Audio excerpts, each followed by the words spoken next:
안녕하세요. 윤영석 전도사입니다. 오늘 함께 나눌 하나님의 말씀은 창세기 25장 8절에서 11절까지입니다. 그의 나이가 높고 늙어서 기운이 다하여 죽어 자기 열조에게로 돌아가매 그의 아들들인 이삭과 이스마엘이 그를 마므레 앞 헷 족속 수알의 아들 에브론의 밭에 있는 막벨라굴에 장사하였으니 이것은 아브라함이 헷 족속에게서 산 밭이라. 아브라함과 그의 아내 사라가 거기 장사되니라. 아브라함이 죽은 후에 하나님이 그의 아들 이삭에게 복을 주셨고 이삭은 부엘라 헤로이 근처에 거주하였더라. 아멘. 오늘 우리가 읽은 본문에서 믿음의 조상 아브라함이 175세에 일기로 이 세상을 마감하는 모습을 읽게 됩니다. 그동안 아브라함의 인생을 생각할 때 하나님께서 아브라함의 인생을 어떻게 인도하셨고 또한 아브라함은 하나님께 어떤 모습과 자세로 인생을 드렸으며 아브라함의 삶을 통해 오늘날 그리스도인으로서 살아가는 우리의 삶도 돌아보게 합니다. 여러분, 어쩌면 우리 모두는 오늘도 인생의 끝을 향해 조금씩 달려가고 있습니다. 인생의 끝을 생각한다면 오늘 내가 어떻게 살아야 할지 자연스럽게 고민하게 됩니다. 짧은 제 인생의 여정에서 얻어지는 깨달음이 하나 있다면 시작도 시작이지만 참 끝이 아름답기가 쉽지 않구나 라고 생각이 듭니다. 그만큼 누구나 아름답게 그리고 멋지게 시작할 수 있지만 끝까지 마무리가 아름답게 끝난다는 것은 보통 쉽지 않은 일입니다. 어떻게 사느냐만큼 중요한 것은 어떻게 죽느냐 하는 것입니다. 죽음이 준비된 사람은 삶을 준비하는 사람이고 죽음을 준비하지 않는 사람은 삶이 준비되지 않는 사람입니다. 죽음을 의식하는 사람은 삶을 아주 가치 있고 의미 있게 사용하기 때문입니다. 오늘 본문에서 아브라함은 죽음을 준비합니다.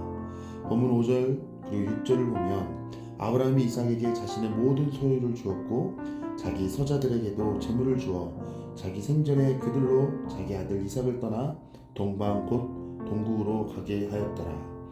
여기서 좀 더 놀라운 사실을 하나 발견하게 됩니다. 5절을 보면 아브라함은 자기 모든 재산을 이삭에게 주었다는 말이 있습니다. 아브라함은 당대의 부자였습니다. 창세기를 보면 이 점을 묘사하는 부분이 여러 곳에 나옵니다. 13장 2절을 보면 애굽에 도망갔다가 돌아올 때도 아브라함에게 육축과 은금이 풍부하였더라고 그의 부의 상태를 설명해주고 있습니다. 또한 창세기 14장 14절을 보면 룻이 위기를 당했을 때 아브라함이 자기 집에 가신 318명을 데리고 가서 공격한 일이 나오는데 남자가 318명 정도라면 그 부인들과 아이들까지 포함하면 아브라함은 1000명의 식구를 부양하는 강력한 족장이었다는 사실을 알게 됩니다. 또 창세기 24장에서 아브라함이 자기 종을 시켜 이삭의 신복감을 위해 많은 약대들과 보물들을 보내는 것을 보면 아브라함의 소유가 어느 정도인지를 짐작할 수 있습니다. 아브라함은 자기 서자들도 먹고 살 만큼 해주면서 특별한 조치 하나를 더 취합니다. 자기 생전에 서자들을 다 동국으로 멀리 떨어져서 살게 합니다. 서자들은 이삭과 가까이 살지 못하도록 멀리 떨어지게 한 이유가 있었을 것입니다. 아마도 그의 지혜가 아니었을까 생각합니다. 배다른 형제끼리 산다는 것은 결코 쉬운 일이 아니었기 때문에 이렇게 합리적으로 해결하는 것입니다. 멀리 떨어져 살게 해서 사소한 다툼이 일어나지 않도록 미리 예방하는 것입니다. 또 한 가지 영적인 이유를 여기서 발견하게 됩니다. 약속의 자녀가 세상적인 사람들에 의해서 영향력을 받지 않도록 보호하는 의미입니다. 7절에서 10절을 보십시오. 아브라함의 학년이 175세라. 175세라고 구체적으로 제시해 놓은 아브라함의 나이는 결코 적은 나이가 아닙니다. 사람은 병들어 죽고 전쟁터에서 죽고 교통사고로 죽고 여러 가지 불행한 다른 이유로 제명을 다 살지 못하고 죽는 경우가 허다합니다. 그러나 8절에 보면 기운이 지나여 죽었다라는 말씀이 있습니다. 이 말은 다시 말해 자연사를 했다는 것입니다. 즉 수명이 다하여 죽었다는 것을 의미합니다. 그렇게 장수하고 죽은 아브라함을 보면 잠언 16장 31절에 나타나는 지혜로운 말씀이 생각납니다. 백발은 영화에 멸류관이라 의로운 길에서 얻으리라 말씀입니다. 결국 아브라함은 이제 죽었고 자신의 열조로 돌아갔다고 말하고 있습니다. 장례식은 아들 이삭과 이스마엘이 공동으로 치렀고 시신은 막벨레 굴에 어머니 사라와 합장했다는 구체적인 설명이 있습니다. 그런데 우리가 조금 더 생각해 볼 말씀은 바로 자기 열조로 돌아갔다는 것입니다. 시신을 메소포타미아에서 살았던 열조의 곁에 묻었다는 이야기가 아닙니다. 시신은 부인이 살고 있는 막벨라 굴에 합장을 했다는 말에 의하면 아브라함이 열조로 돌아갔다는 말은 그가 조상들의 믿음의 세계에 들어갔다는 이야기입니다. 우리가 한평생 이 세상을 살면서 내 죽음에 어떤 특별한 의미가 있는 것인가 라는 의문을 생기곤 합니다. 아브라함 같은 경우 그의 죽음에는 독특한 의미가 있습니다. 그는 믿음을 가지면서부터 놀라운 환상과 약속과 축복을 받았습니다. 이 축복과 약속과 환상을 아들 이삭에게 다 넘겨주고 아브라함은 자기 조상의 믿음의 반열로 돌아가고 만 것입니다.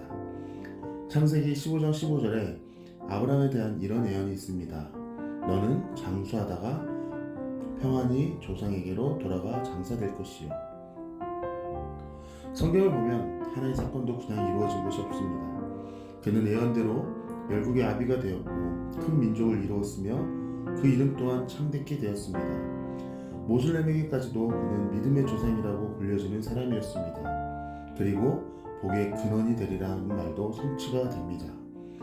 여러분, 하나님의 약속은 변하는 게 아니라 반드시 이루어집니다.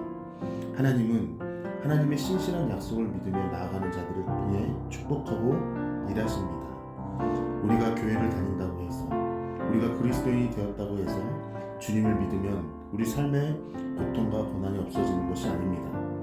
여전히 우리의 삶 속에 고난과 고통은 존재합니다. 그러나 우리에게는 무엇이 있습니까?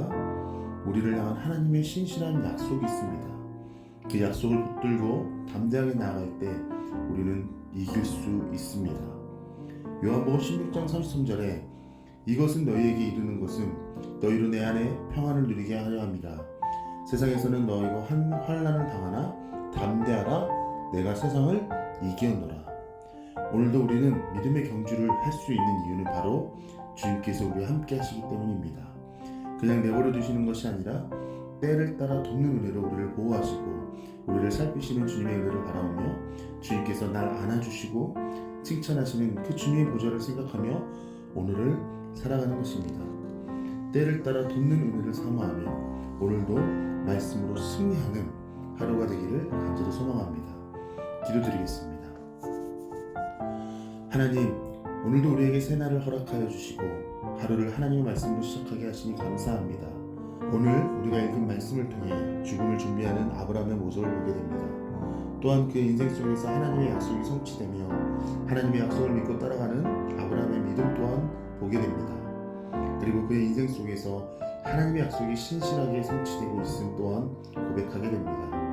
하나님, 우리의 인생도 하나님과 동행하며 하나님의 인도하심 따라 기쁨으로 순종하며 하나님의 일을 기대하며 살아가는 인생이 되게 하여 주시옵소서. 그리하여 시은소교회 성도님들의 주어진 환경과 상황이 비록 다 다르지만 문제보다 크신 하나님의 손길을 누리며 오늘도 예수 그리스도의 향기를 나타내어 세상의 빛과 소금의 역할을 감당하는 데 부족함이 없도록 하여 주시옵소서. 위로가 필요한 자들이 있습니까? 하나님께서 위로하여 주시고 주님의 필요하심이 필요한 자들이 있습니까? 이 시간 권능의 손길로 치유하여 주시며 오늘도 우리 한 사람 한 사람을 빚어가시는 하나님의 손길에 오늘도 복음을 전하며 성령의 음성을 따라 하나님 나라와 그의 영광을 위해 살아가는 사명의 길도 거듭 감당하게 하여 주시옵소서. 오늘도 어디에 있든 어느 곳에 뭘 하든 주님을 선택하며 하나님의 말씀을 붙잡는 하루가 되게 하여 주시옵소서. 우리 인생과 모든 순간이 하나님의 은혜임을 고백하게 하시고 그 은혜를 누리며 오늘도 감사로 답하는 하루가 되게 하여 주시옵소서. 또한 바라옵기는 하나님 아버지, 믿음의 눈으로 미래를 보게 하시고 믿음의 눈으로 천국을 생각하게 하시고 믿음의 눈으로 우리 자손들을 축복하게 하여 주시옵소서. 모든 말씀 예수님의 이름으로 기도드립니다. 아멘.